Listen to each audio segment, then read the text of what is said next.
welcome back to Big Fellas. How you doing, Mark? I'm good, mate. How are you? Yeah, I'm all right, thank you. Who have we got on today?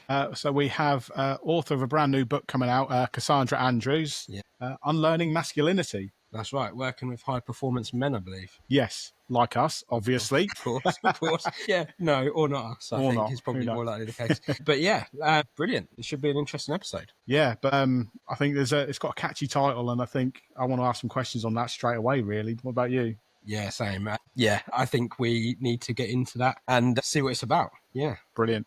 Let's do it. Let's welcome her in. Hello, Cassandra. How are you? Hello there. Thank you so much. Well, I'm delighted to be chatting to two high-performing men, as you describe yourselves. Of course. Yeah. Especially on a football pitch. Yeah. Well, clearly.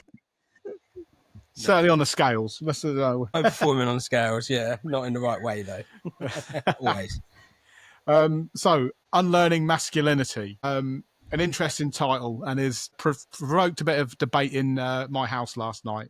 I have a teenage stepson who's a big fan of a certain internet dickhead, as I like to call him, Andrew Tate. And so when I spoke to Connor last night and said, this is what we're doing today, he says, sounds a bit woke. Tell us about Unlearning Masculinity. Is it a bit woke? Oh, I love that we're going straight into it. Thank you. Well, the reason it's called Unlearning Masculinity is to invoke a reaction, which clearly it's done. So that's brilliant. And so the full title is Unlearning Masculinity, Redefining Success for High Achieving Men Over 40, which already starts to shed a slightly different light on the book. Yeah. Probably what would be interesting, let me tell you a story. When I'd finished the manuscript, I sent it to a number of people to read, people that I trusted, and 3 of them were my clients, which was a bit nerve-wracking. And it really got people talking. And actually, one of my clients said to me, I love the book, Cassandra. It's amazing. However, the title I've got a problem with.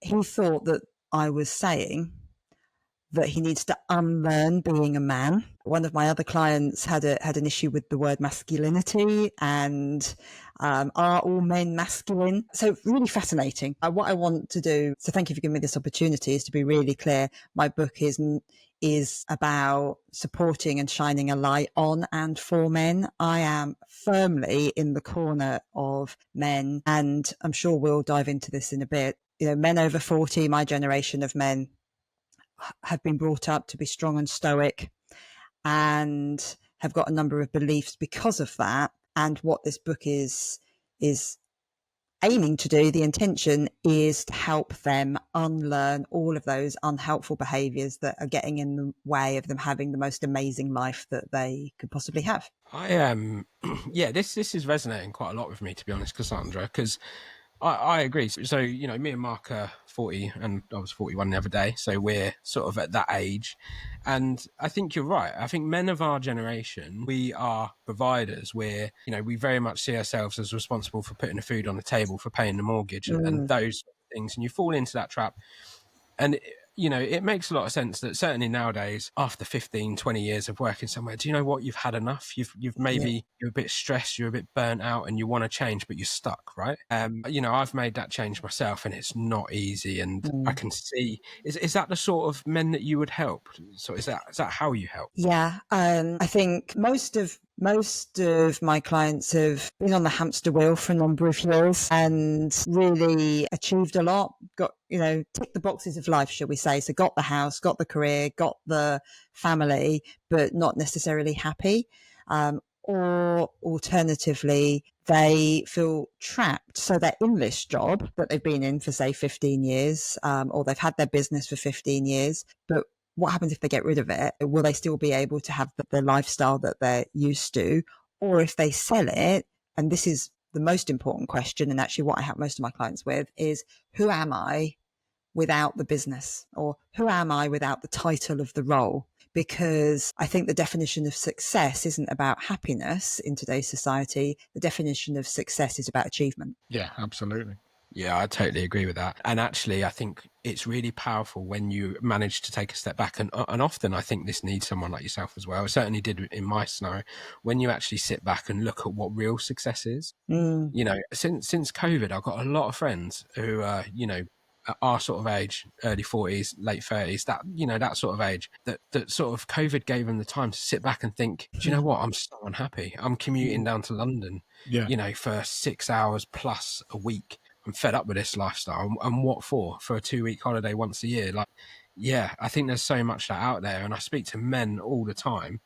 And I think, you know, coming on to weight loss as well, I think when you're deeply unhappy, you're stressed, you're maybe a bit anxious, you're suffering perhaps a bit of depression, diagnosed or not, but you're feeling a bit down and stuff. That's when the weight loss can pile on. Weight gain can pile on, isn't it?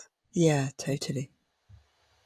So what's your sort of process then? How do you sort of go about, if you were going to start working with me and Mark, God help you, how would you go about that? What's your process? Well, I'm called a therapeutic coach, which basically is a game of two halves, shall we say. The first half is the therapeutic part, which basically is looking to the past of limiting beliefs, all the shit that's getting in the way, basically, of you being able to live your best life, particularly around emotions, and be good to kind of talk about emotions a bit later on. But some of those emotions that have got kind of scar tissue around, you know, bad memories from childhood, etc., whatever it might be. So we let go of anything that's not serving you and working in your favor. And once we've done that, we then move towards creating a really compelling vision for the future and what that looks like.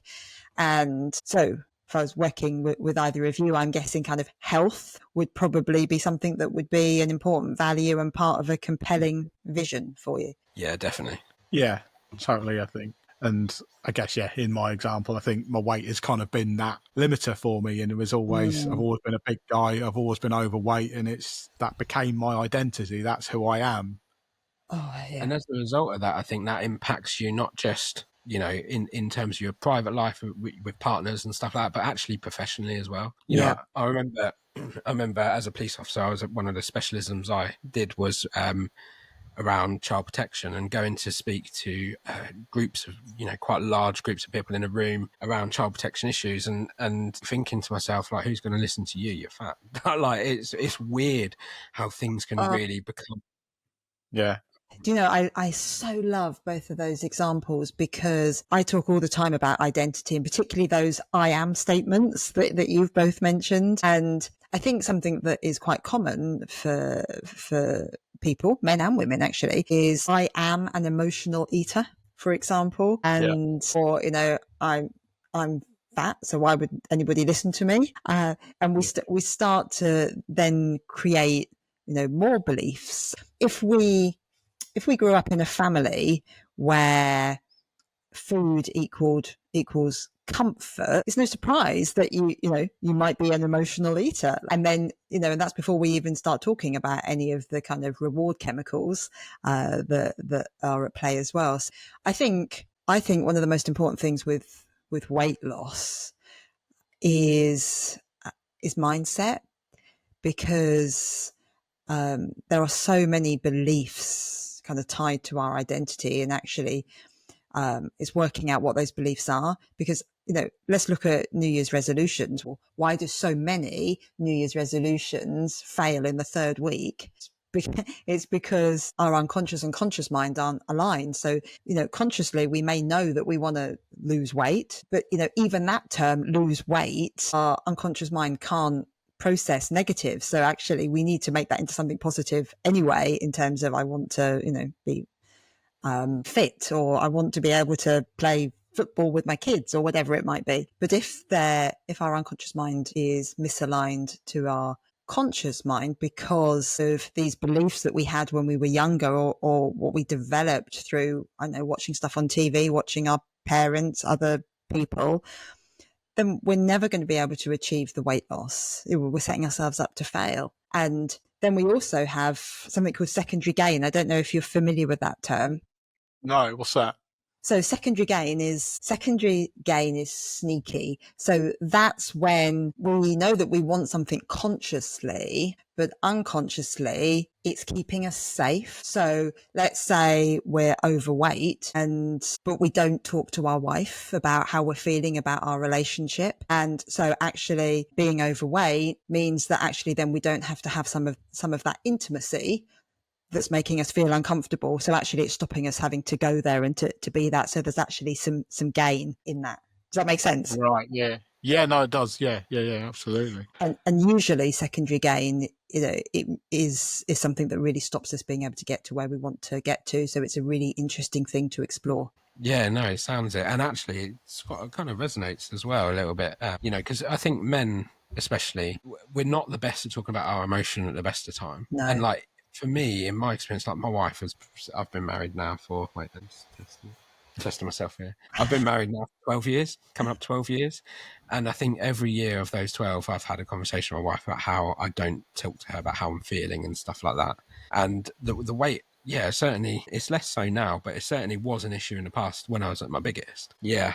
And it's a lot of what you said resonates as well, because I always see food as something that I had control of as well. I think there was a part of me, I'm not very good at understanding my thoughts and feelings, to be honest, but there was a part of me, I think, that because I could control it, that led to some really bad eating habits as well. And then, like you said, it's that emotion, well, I'm eating this, I like this, it's giving me a sugar high or whatever, and yeah, you sort of start to associate that emotion with that activity, which actually is having a disastrous impact on your body, I suppose. Yeah, for me, with like emotional eating, it was, you've had a good day, you treat yourself and something to eat. You'll have a bad day, you treat yourself and have some. I remember getting fired from a job, and literally the first thing I did was I went to McDonald's and had a massive Big Mac meal, because I was like, I didn't know what else to do. That was the first thing I chose to do. I guess some people would probably drink or something, but it was just like, yeah, need to cheer myself up. And Mark, that's such a brilliant example of how we avoid our feelings by like filling the void with something. And for many people that's food or alcohol, or other people it might be scrolling on their phone or porn or whatever it might be, anything to kind of avoid going to the emotions. Yeah. And it's interesting, Darren, what you were just saying in terms of having that conversation with your wife about not feeling comfortable kind of talking about your emotions, that you kind of have those kind of yearly conversations. I'd be curious to know what stops you, if you're happy to share with your listeners. Yeah, so I'll be honest, I don't really understand it. So, I left the police on the back end of some mental health issues. I've dealt with some horrific things. So I wouldn't say it's the fact that I am afraid to tell people what they don't want to hear. I've told people some horrific news, the worst possible news. But certainly not that. I think it's more just I don't understand my own emotions. And I think a lot of men, if they're honest with themselves, find that as well. So when I did a lot of counselling, I did a lot of CBT and stuff, sort of towards the end of my policing career, if you like, we spent session after session after session trying to make sense of what's going on in my head. And I don't think we ever truly did. But what we did do is we worked out a way of maybe rethinking things, the way that worked for me. So yeah, I think a lot of it was down to the fact that I don't really understand my emotions that well. I don't know if you come across quite a lot with men. And I think firstly, thank you for sharing that, because I think we need more men to say that, which is what's so wonderful about your podcast. And we, as a society, my belief is we set men up without the tools to be able to know what they're thinking and feeling. So that's why we have a generation of men that don't know and can't recognize what emotions they're feeling and what it means. Yeah. It's a real challenge. Yeah, for me as well. And I'm just as Darren's been saying that, I'm just reflecting on my own sort of difficulties that I've had. But I went for a really, really rough divorce, and I knew I was angry. I knew I was unsettled. I was fearful of what was coming. I was fearful of not seeing my kids. And I felt horrendous. But if you'd have sat me and said, well, how are you feeling? I don't really know. I feel a bit shit about this, but I can't really lay it out and tell you this is my emotions. This is how I'm really feeling. It's just a head fuck, really. My head was in a horrible place, and you didn't really see a way out of it. Yeah. And do you know what? And so that's a really good example of secondary gain, because your brain is got one job, and that's to keep you safe. So your brain knows that if you actually start giving names to the emotions and start going there, you're probably going to feel some discomfort. And why would you want to feel discomfort? Because that's not safe. So, it makes perfect sense, right? And that's when you need to get, anybody, and certainly like if you've got any listeners now that are in the same place, that's when they need to kind of turn inwards and give themselves some compassion. But, your brain's just trying to keep you safe. That's all it's trying to do. One of the things that I'm massive on and could bore everybody with all day long, I don't know if either of you do this, is journaling. Not something I do, no. So I did it as part of my treatment plan. Right. We had to write a lot down about how I feel, and I found that really difficult. But I can see the power in it, to be quite frank. It was. Yeah, I'll let you go into it, but it is very powerful. Yeah, well, I'm pleased that you've had some experience of it. And I think, so the thing about journaling is it's about getting the shit out your head, as far as I see it. It's like having this conversation with yourself on paper. I think I joke quite a lot that journaling isn't just for 12-year-old girls. It actually can help all of us. But, there is so much science behind it. But whether or not you have a daily ritual of journaling, which obviously would be, an amazing thing, because it's not just about journaling when you're in a hard place, but actually using it as prevention, and also a tool to be kind of curious and grateful. However, when you are in a place that is dark, maybe, or confusing or challenging, actually just getting the shit out your head is so valuable. And I think most people say to me, well, what would I write? What do I like? Much like you just said, Mark, and which is why I actually wrote a guide to journaling for men that would rather do anything other than journal. Which, if anybody wants it, it's free. It's on my website. Yeah. They can just grab a copy of it. And the idea is really just to have a stream of consciousness. I mean, there's all different sorts of journaling. You can have guided with questions. What I tell my clients, maybe not advise, is to start journaling with 3 things they're grateful for, because when you're in a state of gratitude, you can't also be in a state of feeling negative, and it kind of gets the kind of juices flowing. So 3 things you're grateful for that could be really small or really big. So I know your wife just brought you a cup of tea and in bed, like how amazing. Or the strength that you had when you were in that sales call yesterday, for example, whatever it is. And then just a stream of consciousness. And, maybe what am I feeling right now? Or, what do I need? Or maybe you just want to talk about an argument you had yesterday and just trying to kind of get it out in terms of how you felt about it. Anything. There is no right or wrong or good or bad. And it doesn't need to be a work of art. No one's going to read it. You don't even need to reread it. I don't reread my journals. For me, it's about getting it out. It's just a release almost, isn't it? Totally. Just getting it out of your head and onto a piece of paper. Totally, because then you get some distance from it. And when you've got this Netflix on repeat in your head, it's impossible to get disassociated and to get some dissonance from it. So that's the purpose. Yeah, and I can see that. And certainly I know going through my divorce and everything, it was just the same issues just on repeat over and over and over again. Yeah. And, sort of in my job, I'm on the road a lot. So I spend a lot of time in my car on my own. And it was a hellhole, because it was just, there was no escaping that. And so I did the best I could with it. And I'd reach out to mates and that, just, if I found myself on repeat, I'd just give one of my mates a call just to chat about anything rather than just thinking about the bullshit that's going on in my head. Yeah, and do you know what I really love about what you just said, Mark? And I think this is something that's really important for people to hear. You said that you were doing the best that you could. And I think so. I'm a master practitioner of neuro-linguistic programming. And one of the, what we call kind of presuppositions, is that everybody is doing the best that they can with the emotional tools they've got available at the time. Yeah. And if you really just let that sink in, we are all doing the best we can with what we've got available to us. Yeah.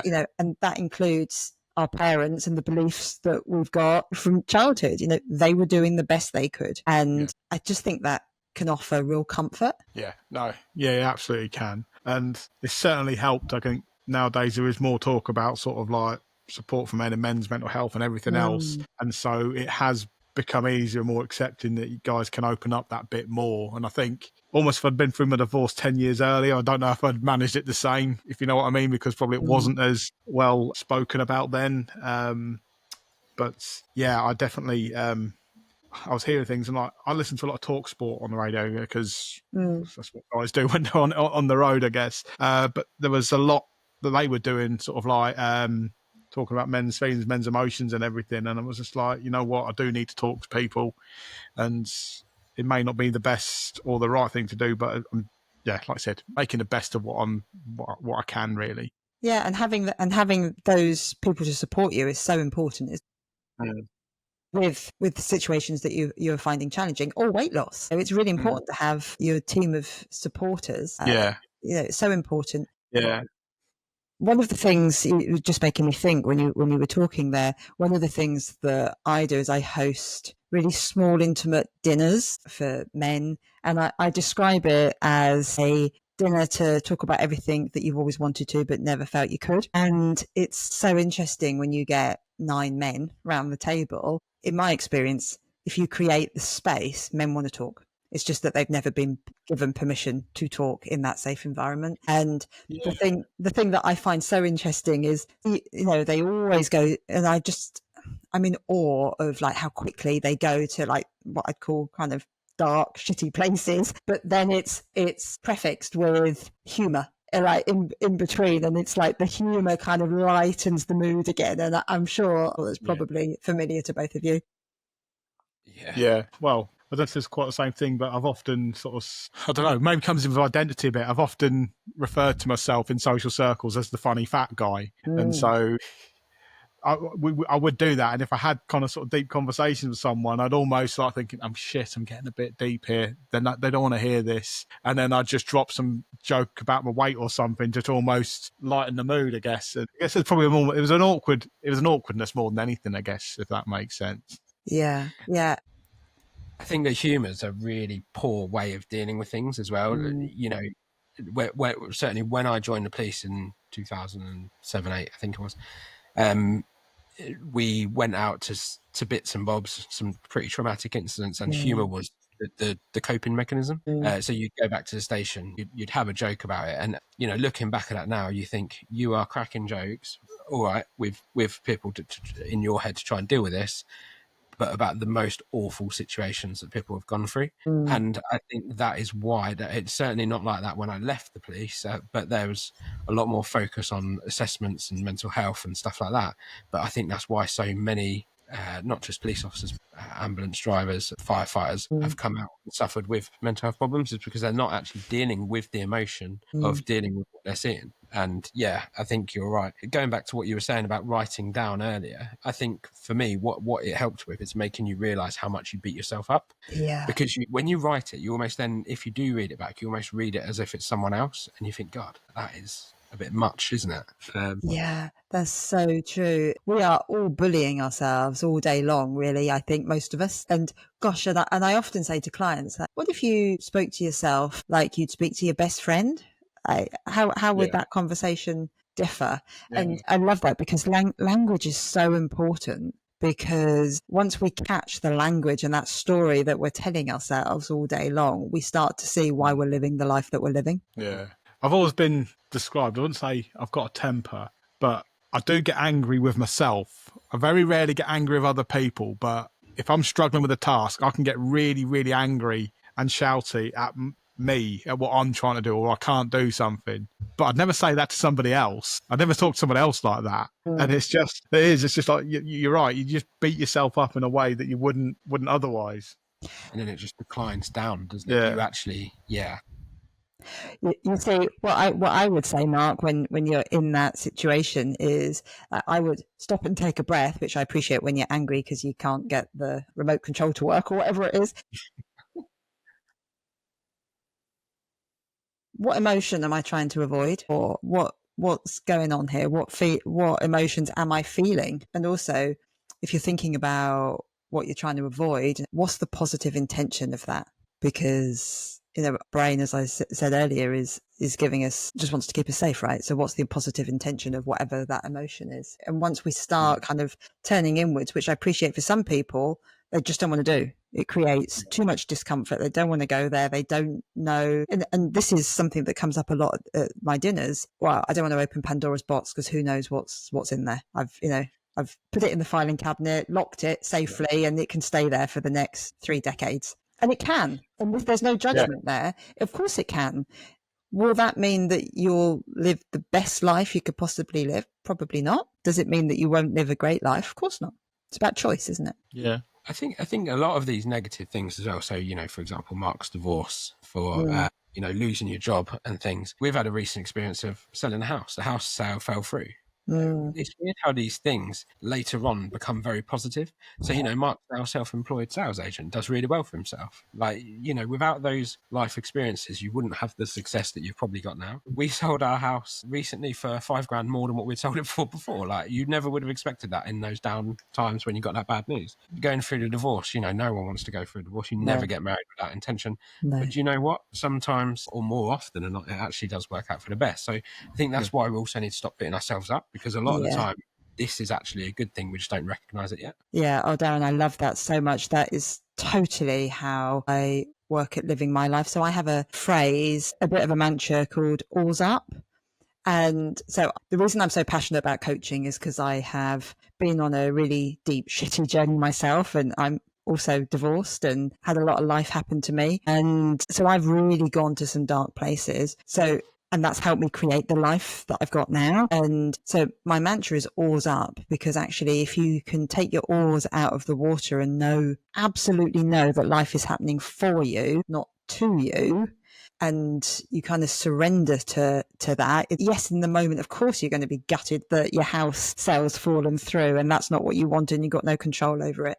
If you can find a way, however, to put your oars up, knowing that it's for a reason, that something better is going to come, then it really creates a very different sort of life. Although I have to say, you have to be careful who you use that with. My mum recently had a burst pipe in the ceiling and like half the ceiling's down. And we're trying to sell the house because my stepdad's got advanced Alzheimer's, so we're trying to pay for his care. And, it was pretty traumatic for my mum, who's almost 80. And I'm thinking, well, it's because it's happened, it's happened for a reason. And I probably said it a bit too soon for her to hear it, which was quite amusing. But it turns out it actually has been for the best. It's all about mindset and how you frame stuff, isn't it? Yeah, absolutely. Yeah, and even in those darkest of times, you got four very different scenarios there. But it's strange. It doesn't always happen the best, I suppose. But so often it does. And I think that's when you get real strength in life, when you can overcome. That's what life is about, isn't it? Overcoming the challenges and coming out on top. If you can do that most of the time, then you'll do well. Yeah, absolutely. My head's just buzzing of all like shitty moments I've been through and then how they ended up afterwards. It really is. We should challenge our listeners. I don't know, yeah. Just one that just popped into my head right now was sort of last summer I temporarily broke up with my partner. And one of the things that was really disappointing was I really struggled with my relationship with my stepdaughter. And I was like, and that wasn't the reason we broke up or anything, but that was like one of the reasons, or not one of the reasons, but one of the sort of outcomes of our sort of relationship, I thought. And then I kind of realised that like things weren't great between me and her mum. So if it's not great between me and mum, how can I expect her to be any better towards me? Yeah. But obviously we fixed it. Now my relationship with my stepdaughter is as good as it's ever been. Yeah. And she daily now calls me her best mate. And oh, that's lovely. I said, this time a year ago, that would not have been the case. And so like in that shitty moment, it's all sad and everything, but like look at it now. That's such a beautiful example of how things, because you wouldn't have had that moment without that. No. I think it does apply to so many things. And even, I can think about when my dad was dying, which was awful, but actually I wouldn't have had that time where I just dropped everything to be with him, and to the memories now that I've got in his last, 6 weeks. I wouldn't have had those because that wouldn't have been my priority in terms of spending time with my dad. So and that's really precious now. So it is always, I think, about how you frame stuff. And I think sometimes those worst case scenarios, losing someone that we love very much is always probably the hardest thing that can ever happen in life. I think sometimes when that is at risk and we know that's going to come to an end, that's where we then realise that actually not much more matters. Yes. it gives us that kick up the backside to say, actually, what is important in your life? And in that scenario, that 6 weeks, there's only one thing that matters. And sometimes, as much as we don't want that to happen, I think we need that kick up the backside to say, this is what's important in life, deal with it. Yeah. Yeah, there's a really beautiful book. I don't know if either of you have ever read it, called The 5 Regrets of the Dying. No, but I have heard of it, yeah. And actually, I actually mentioned it in my book that, so Brony, the author, she was a palliative care nurse. And she found that most people have one of these kind of 5 regrets when they're dying. And obviously, it's never about how much time you spent in the office. It is about, spending time with people. The number one regret is about not living the life that you wanted to live, it being full of should and living a life for somebody else, which I absolutely know I can identify with from like past lives. My life was full of should. Yeah. Do you think as a society now, because it's really interesting, I was working with another company at a workshop we were running the other day, and this company, they employ a younger person to work for them, and she said, it's all about the work-life balance. It's almost like she was saying, without saying it like this, there's not enough commitment sometimes. And it just made me think to myself, I do think, like you said, our generation very much fell into that trap of work, career, work, and you give up everything else to make that happen. Yeah. And I think I wonder if there's been a shift with younger people where houses are just that little bit out of touch, maybe, and they're almost like, do you know what? Screw it. I've got to live my life. And I think that shift is happening. But unfortunately for us, it happened too late. No, well, hard work's a badge of honor for our generation, isn't it? Yeah. And I think, there's nothing wrong with that, but is it serving you? I think, for a lot of people, it probably, and I can see this in so many of my clients, the striving in their kind of 20s and 30s has really led them to have the life that they externally are successful in, but now they're realizing that actually, whilst it helped them achieve, actually now they feel empty. So now they're doing the kind of internal work, and I wonder how we can get a balance of both. I do think that there is definitely a shift with a younger generation of purpose and, like you say, kind of work-life balance. So, for me, it's not about balance, it's about integration. How do you kind of work everything into what you want? But I think the younger generation have got, a different set of problems than our generation, particularly around sort of anxiety. Yeah, I think social media has a lot to answer for. And going back to, this take type scenario is that there's a lot of division out there, I think, as a result of social media. Yeah, I think it's hard to be young. Yeah. Every generation has had, different things, haven't they, that have been hard. Yeah. So let's go back to your book then. What's the ideal person that needs to read this book? Who's that?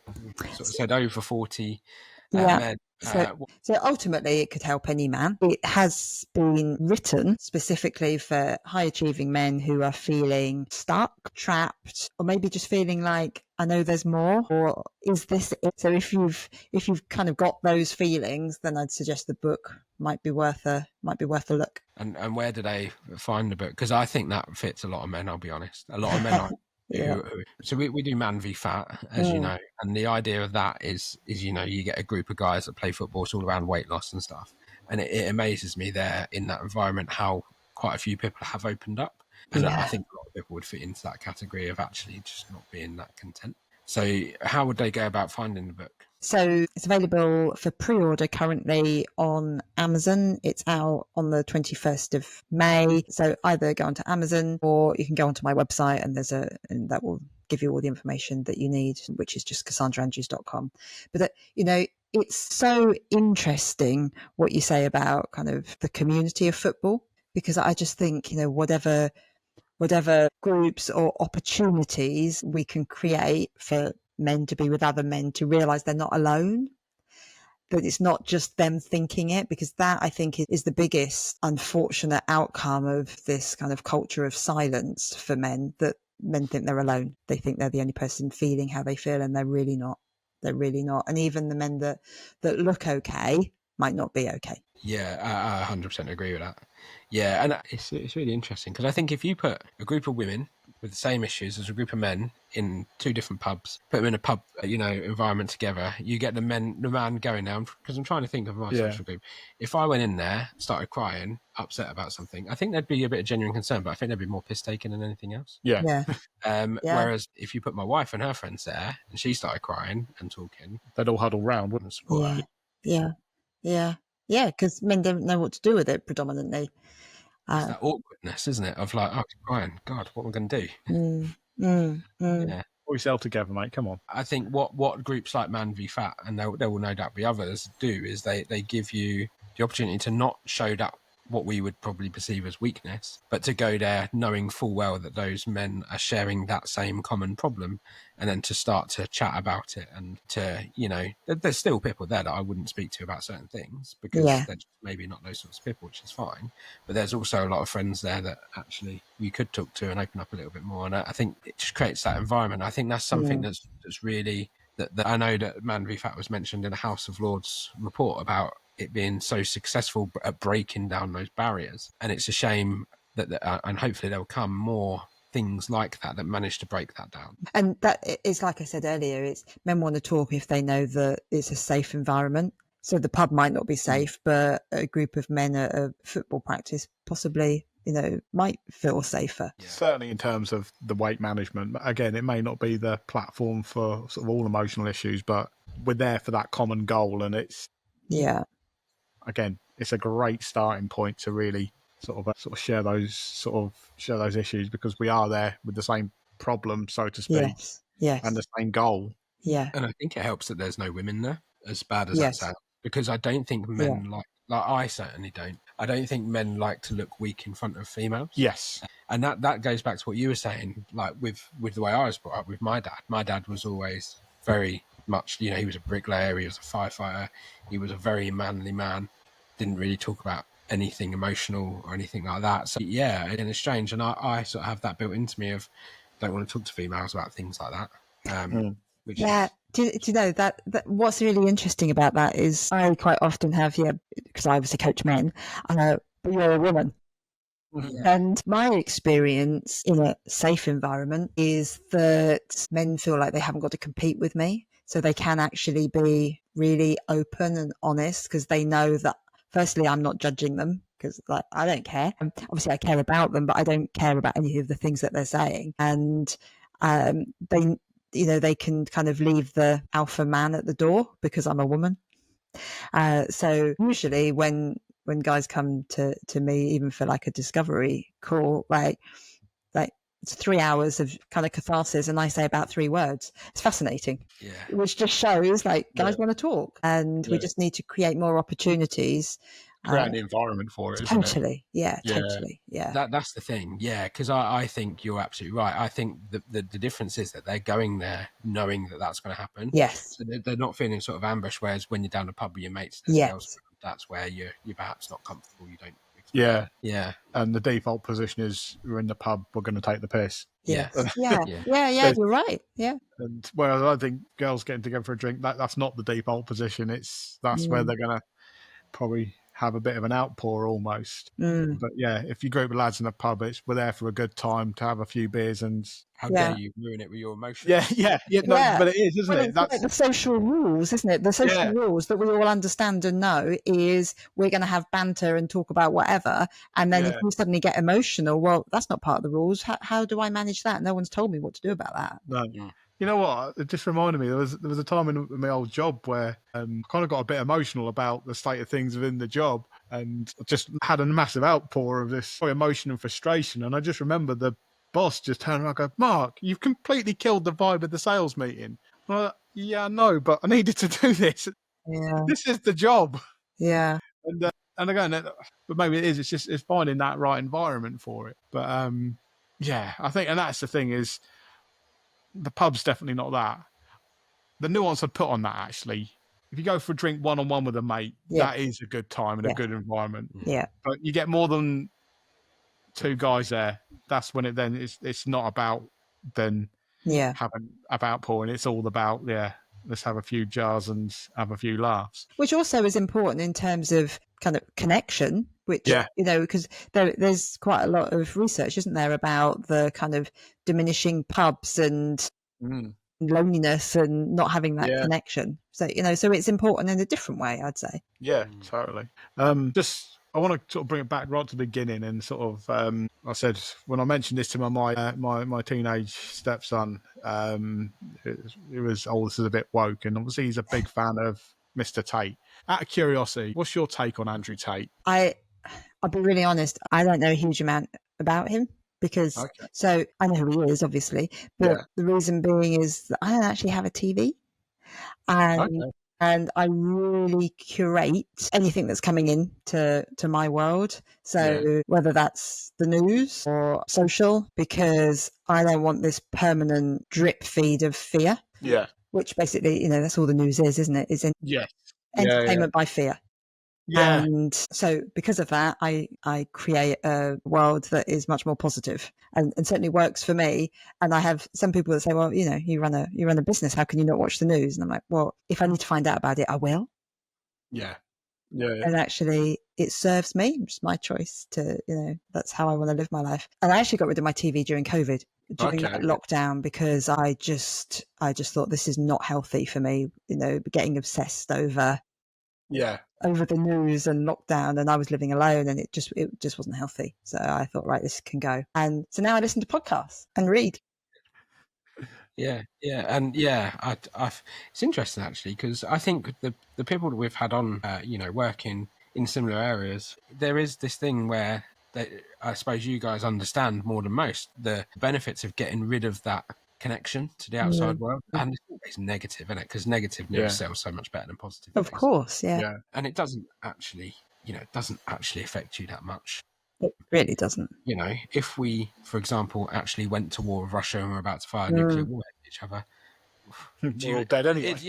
What difference does it matter whether you know all about it and the build up to it and stuff like that? Because it can't influence it, it can't change it. If it's going to happen, it's going to happen. But that's probably not going to happen. So actually, why not just not worried about it? Yeah, I think it is a real balance, isn't it, between kind of being aware and it's this anxiety, isn't it? And then waking up at 2 a.m. worrying and something that's maybe on a bigger scale. Then how does that impact the things that are important to you? And it all kind of filters down until it, is waking up at 2 a.m. So I think if we can all kind of curate the input, probably would find that our life is quite different. Yeah, I think that's a really good tip, actually. Yeah, maybe just step back from it a little bit. All those negativity things, like I know that if you put your social media down maybe a couple of hours before bed, just helps your brain wind. Yeah, totally. I mean, I'm a big advocate of sleep and good sleep hygiene, as they call it. And I have quite a lot of clients that have issues with sleep when they first come to me. And it's like one of the first things we look at. And one of those things is actually journaling to you're getting the shit out your head before you go to sleep. Yeah, I could see the benefit of it like that. A lot of people talk about sleep on this, haven't we? We had a former US Navy SEAL talk about the importance of sleep. Yeah. He said, look, if your sleep's not good, then there's no point even looking at your diet, your exercise. Yeah, that's so true. It's the bedrock of everything. Yeah, absolutely. Our bodies are well-oiled machines, aren't they? And sleep, energy, it's vital. Yeah. Well, Cassandra, thanks ever so much for coming on. Is there anything you'd like to say to finish off the podcast? No, just thank you. And it's been fun chatting. I guess something for your listeners, I would say get a notebook and just have a go at journaling. Play with it is what I always say to my clients, because until you've played with it, you don't know actually what it could do for you. So just get curious. And I think that might be really helpful. And there's that's a free resource on your website. You just go to the resources part of my website and you can download it for free. And we'll link that into the show notes. If anyone's listening and wants to find that, we can put it in the show notes, take you straight there. And also we'll put a link to the Amazon link for Amazon. Fabulous, thank you. Thank you. I think a lot of people find it interesting. Yeah, I'll get myself an order on pre-order. Thank you. Well, I hope you enjoy reading it. I hope it helps. The whole idea of the book is really about self-awareness, because we can't do anything until we've got self-awareness. Yeah, fantastic. Cool. Okay, well, thanks, Cassandra. Thanks ever so much.